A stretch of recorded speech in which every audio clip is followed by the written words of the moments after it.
The story begins with a young boy sitting in his room watching cartoons on TV. Suddenly, the TV signal cuts out. An emergency news alert appears on the screen. The news reports that a terrifying and highly contagious virus has spread across the world. People infected with the virus are turning into zombies. Within a very short time, the entire world falls into chaos. Everyone is instructed to quickly move to a safe shelter. The boy tries to understand the frightening news. Just then, he hears strange noises coming from upstairs. Afraid, he walks up the stairs to investigate, only to find that his older sister was playing a prank on him. Although he feels some relief, they're still shaken. They then go to their mother's room. Their mother is anxiously speaking on the phone with her husband, who is a pilot. He explains that the virus is completely out of control. He tells his family not to wait for him and to leave the city immediately. During a video call, he shows them the good luck bracelet their daughter Abigail had made for him. Seeing it makes Abigail smile, but soon screams can be heard outside. Their mother quickly gathers essential belongings and rushes out of the house with her children. Just as they are about to get into the car, a zombie attacks their mother. Terrified, Abigail hides under the car. In horror, she watches as her mother and little brother are killed by the zombie. The creature does not see her and eventually leaves. After a while, she sees her mother has turned into a zombie and is moving toward her. At that moment, a man arrives and shoots her mother. It is later revealed that he is her Uncle Jack. Uncle Jack saves Abigail. He then notices that her little brother is also beginning to turn into a zombie. He tells Abigail to cover her ears and shoots the boy to prevent him from becoming a threat. 10 years later, the world has completely changed. The zombie virus has destroyed human civilization. Cities are now empty and desolate. Abigail has grown up. Only she and Uncle Jack have survived. Jack raised her in the wilderness and taught her how to fight zombies. She has become a skilled warrior. Abigail sees Jack as a father figure.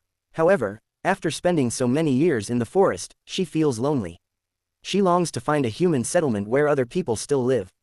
But Jack does not trust other survivors. One night, they are camping in the woods. Suddenly, a noise wakes Jack. As soon as he steps out of the tent, a zombie attacks him. But because of his experience, he quickly shoots and kills it. Abigail joins Jack. They realize that zombies often travel in groups. Thinking there may be more nearby, they quickly pack up, mount their horses, and leave the area. As they ride, their horses grow restless and begin to neigh nervously. Jack senses danger. In the distance, he sees a group of zombies attacking a lone survivor. With so few people left alive, they know they have to try to save him. Jack decides to test Abigail's skills. He tells her to steady her aim and take the shot. In her haste, Abigail fires, but accidentally kills the man along with the zombies. Furious, Jack scolds her for being reckless. They approach the body and realize the man cannot be saved. To ensure he doesn't turn into a zombie, Jack shoots him again. Just then, several armed companions of the dead man arrive and surround them.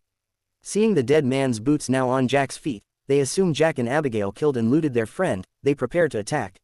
Suddenly, a pregnant woman steps out of a vehicle and tells everyone to stop. At that very moment, their horses neigh again, warning of danger. A massive horde of zombies suddenly bursts out of the forest and attacks. Everyone is forced to fight. Despite being armed, the group is quickly overwhelmed. Many are killed. A strong man who has been bitten by a zombie tries to shoot himself, but he runs out of bullets. With the situation spiraling out of control, Jack, Abigail, the pregnant woman, Megan, and her husband, David, escape in a vehicle. The others are killed. As they drive, they see a black-faced zombie frantically chasing after them. Jack asks Megan who they are and where they were headed. Megan explains they were on their way to a safe haven called Shiptown, a place where people live securely with essential resources, hoping to start a new life. Abigail's eyes light up. This is the place she has dreamed about for years. But Jack is skeptical. He says he has roamed this region for 10 years and has never found such a place.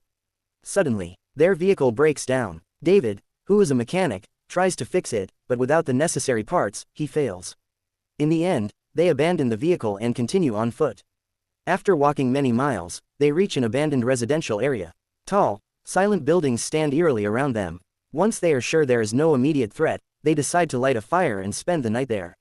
Excited, Abigail talks to Megan about Shiptown. Megan says they have been in contact with the settlement by radio. She describes it as a beautiful place where people live freely. Meanwhile, Jack sets traps around the camp to alert them to any danger. Then he pulls out a map. Jack tells the group that he will guide Megan and David part of the way to Shiptown, but after that, he plans to separate from them. Abigail becomes angry. She argues that David cannot protect his pregnant wife alone and that it would be safer for them to stay together.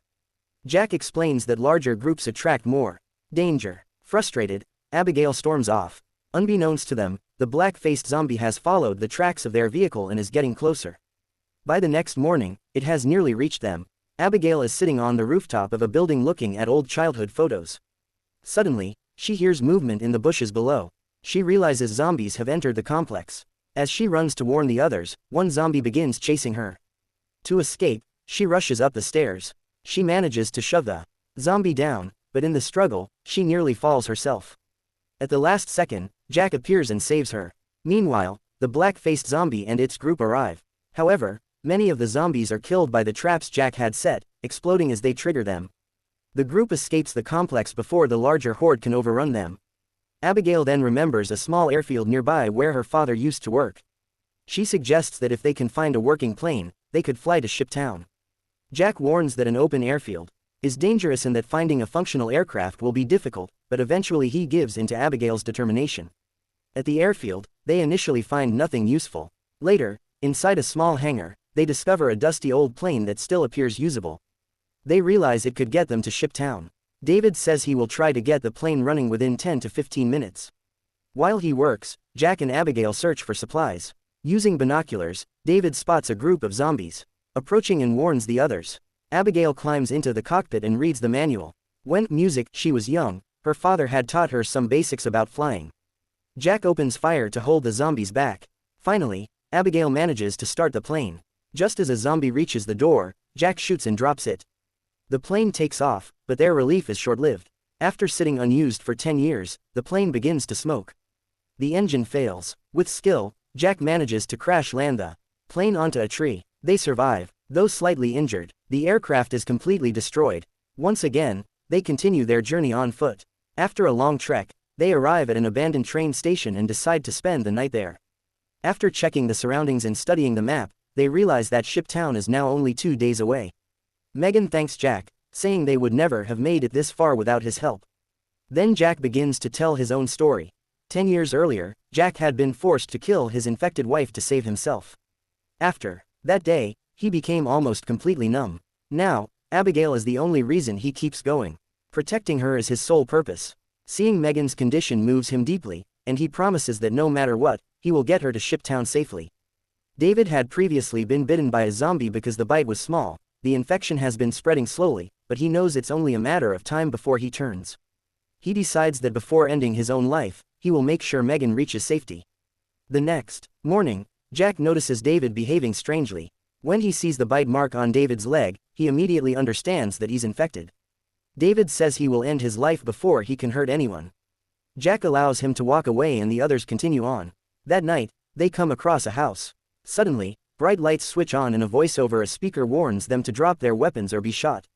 Abigail explains that they mean no harm and only need help. The homeowner, a scientist, allows them inside on one condition: they must leave their weapons outside. For the first time in years, they are served a luxurious meal. But during conversation, the scientist's words grow disturbing. He claims the virus eliminated the weak and preserved the strong zombies. He believes that one day zombies will rule the world. The group becomes uneasy. David begins to feel sick and goes to the bathroom. There he realizes the infection has spread throughout his body. When he returns to the hall, he finds Jack, Abigail, and Megan unconscious. The scientist had drugged their drinks. David lunges at the scientist, but the scientist activates a device that weakens David, causing him to collapse. The scientist reveals that after years of research, he built this machine to control zombies. He plans to use it to become the ruler of the new world. When David regains consciousness, he finds himself tied up along with Jack, Abigail, and Megan. The scientist intends to experiment on them. He asks if they would like to see his wife. He then reveals a caged zombie, his infected wife. He has kept her alive by feeding her human flesh. When he opens the cage, the zombie initially lunges at the scientist, but using the device, he redirects her toward Jack. Jack kicks her away, fueled by the final surge of the virus in his system. David breaks free from his restraints and frees the others. The scientist flees. The group escapes outside and finds the scientist's vehicle. Jack quickly drives away, avoiding the approaching zombies. The scientist uses his control device to pursue them.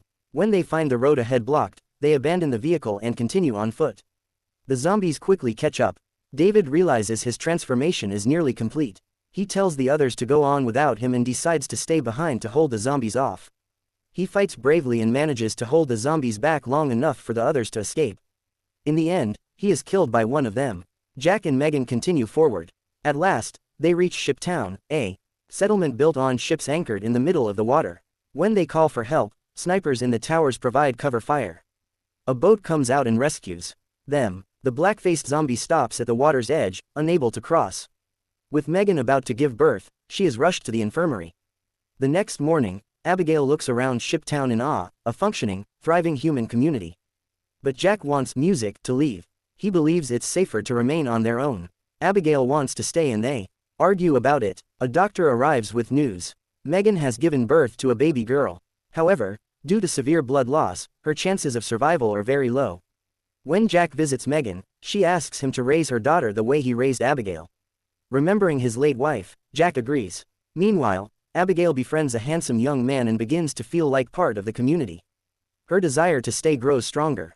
One day, she follows the young man to a cabin where she discovers explosives and a radio trigger. He explains that if Shiptown is ever overrun, they will escape through tunnels and detonate the bombs, destroying the entire area to prevent it from falling. Unbeknownst to them, the scientist has reached Shiptown. Using his device, he controls the black-faced zombie leader. The zombies enter through the water and launch an attack. Chaos erupts everywhere. Jack fights his way through the madness, searching for Abigail. Suddenly, the scientist captures Abigail. Seeing no other option, Jack smashes the control device. Without it, the scientist is helpless and is killed by the zombies. The remaining survivors begin escaping through the tunnels. At that moment, the black-faced zombie grabs Abigail. Jack tries to save her. Abigail notices a bracelet on the zombie's wrist, the same one she made for her father when she was a child. She realizes the horrifying truth. This zombie is her father. Jack pulls her back, trying to escape. Just then, the young man activates the bomb trigger. A massive explosion destroys Shiptown. During the attack, the settlement's leader, who had been bitten, is killed by the black-faced zombie. Jack fights the zombie again, but begins to weaken. Abigail sees that it is her father. Yet, he is attacking Jack. To save the others, she raises her gun and fires. The zombie collapses to the ground. Heartbroken, Abigail and Jack embrace each other. Only a small group of survivors remains with them. They look toward a distant deserted island and decide to build a new human settlement there. And so the story comes to an end. Thank you for watching.